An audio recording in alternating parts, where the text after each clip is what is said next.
નમસ્કાર મારા વાલા દર્શક મિત્રો, દેશ વિદેશમાં વસતા મારા દરેક દર્શક મિત્રોને હર હર મહાદેવ અને જય સ્વામિનારાયણ.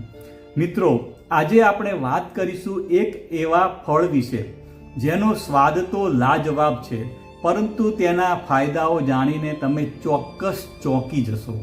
હા, આપણે વાત કરી રહ્યા છીએ પાઇનેપલ વિશે.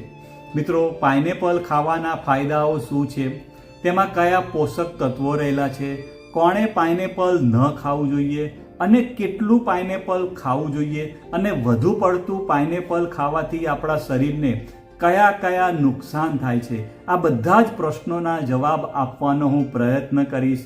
તો તમે મારો વિડીયો છેલ્લે સુધી જોજો. મિત્રો, આપણે સૌ પ્રથમ જાણીએ કે પાઇનેપલ ખાવાના ફાયદાઓ કયા કયા છે. મિત્રો, પહેલો જ ફાયદો છે કે તે રોગ પ્રતિકારક શક્તિ વધારવાનું કામ કરે છે. મિત્રો, પાઇનેપલમાં વિટામિન સી ભરપૂર પ્રમાણમાં હોય છે કે જે તમારી રોગ પ્રતિકારક શક્તિને મજબૂત બનાવવાનું કામ કરે છે. મિત્રો, બીજા નંબરના ફાયદાની વાત કરું તો તે પાચનમાં મદદરૂપ થાય છે. મિત્રો, પાઇનેપલમાં બ્રોમેલેઇન નામનું એન્ઝાઇમ હોય છે કે જે પાચન પ્રક્રિયાને સુધારવાનું કામ કરે છે અને પેટ સંબંધિત સમસ્યાઓને દૂર કરવાનું કામ કરે છે. મિત્રો, ત્રીજા નંબરના ફાયદા વિશે વાત કરું તો તે સોજાને ઘટાડવાનું કામ કરે છે, આપણા શરીરમાંથી ઇન્ફ્લામેશનને દૂર કરવાનું કામ કરે છે. મિત્રો, પાઇનેપલની અંદર બ્રોમેલેઇન નામનું તત્વ હોય છે કે જે એન્ટી ઇન્ફ્લેમેટરી ગુણધર્મ હોય છે કે જે શરીરમાં સોજા ઘટાડવામાં મદદ કરે છે. મિત્રો, પાઇનેપલ જ એવું એક ફળ છે કે જેની અંદર બ્રોમેલેઇન નામનું તત્વ છે કે જે સાંધાના દુખાવા હોય, ઘૂંટણના દુખાવા હોય, કમરના દુખાવા હોય તો તેને ઘટાડવામાં મદદ કરે છે. એટલે જે મોટી ઉંમરના લોકો હોય એમને તો ખાસ પાઇનેપલ ખાવું જ જોઈએ, કારણ કે એમના શરીરમાં અલગ અલગ જગ્યાએ ઇન્ફ્લામેશન થતું હોય તો પાઇનેપલ છે એ ઇન્ફ્લામેશનને ઘટાડવાનું કામ કરે છે, કારણ કે તેની અંદર બ્રોમેલેઇન નામનું તત્વ છે કે જે એન્ટી ઇન્ફ્લેમેટરી ગુણધર્મ ધરાવે છે. મિત્રો, ચોથા નંબરના ફાયદા વિશે વાત કરીએ તો તે આપણા હૃદય માટે એકદમ મજબૂત કરવાનું કામ કરે છે, આપણા હૃદયને સ્વસ્થ રાખવાનું કામ કરે છે. મિત્રો, પાઇનેપલમાં રહેલું પોટેશિયમ રક્તચાપને નિયંત્રિત કરે છે અને હૃદયને સ્વસ્થ રાખવાનું કામ કરે છે. મિત્રો, પાંચમા નંબરના ફાયદા વિશે વાત કરીએ તો તે ત્વચા અને આંખો માટે ફાયદાકારક છે. વિટામિન એ અને વિટામિન સી ત્વચા અને આંખોના સ્વાસ્થ્ય માટે ખૂબ જ ઉપયોગી છે.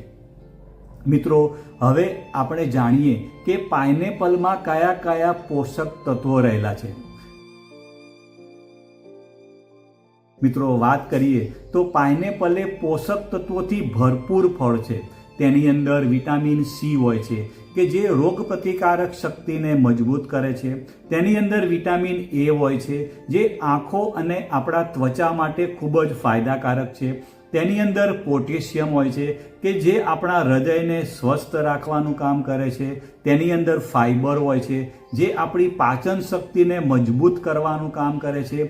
તેની અંદર બ્રોમેલેઇન હોય છે કે જે સોજા ઘટાડવાનું કામ કરે છે. તેની અંદર મેંગેનીઝ અને કેલ્શિયમ હોય છે જે આપણા હાડકાને મજબૂત બનાવવાનું કામ કરે છે અને આપણા દાંતને પણ મજબૂત બનાવવાનું કામ કરે છે. મિત્રો, વાત કરીએ તો પાઇનેપલ ખૂબ જ ફાયદાકારક છે, પરંતુ કેટલાક લોકોએ તેનું સેવન કરતા પહેલા સાવચેતી રાખવી ખૂબ જ જરૂરી છે. મિત્રો, પહેલા નંબરના જો સાવચેતી વિશે આપણે વાત કરીએ તો જે લોકોને એસિડિટીની સમસ્યા હોય તેવા લોકોએ પાઇનેપલ ઓછું ખાવું જોઈએ.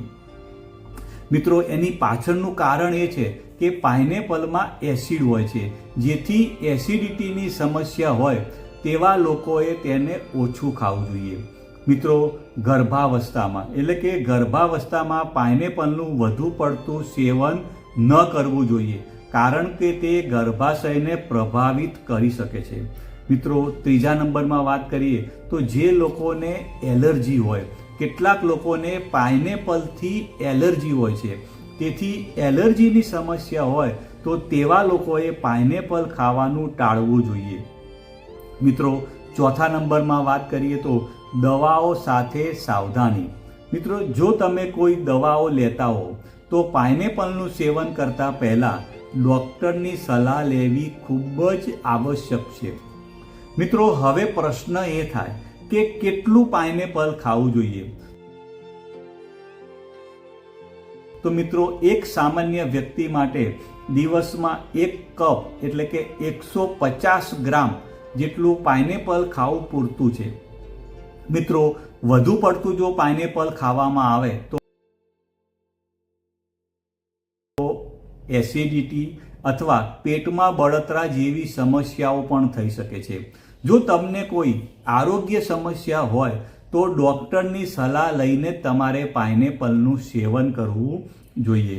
મિત્રો, પાઇનેપલ એક સુપર ફૂડ છે જેના ઘણા બધા ફાયદાઓ છે, પરંતુ તેનો સંયમિત રીતે જ ઉપયોગ કરવો જોઈએ.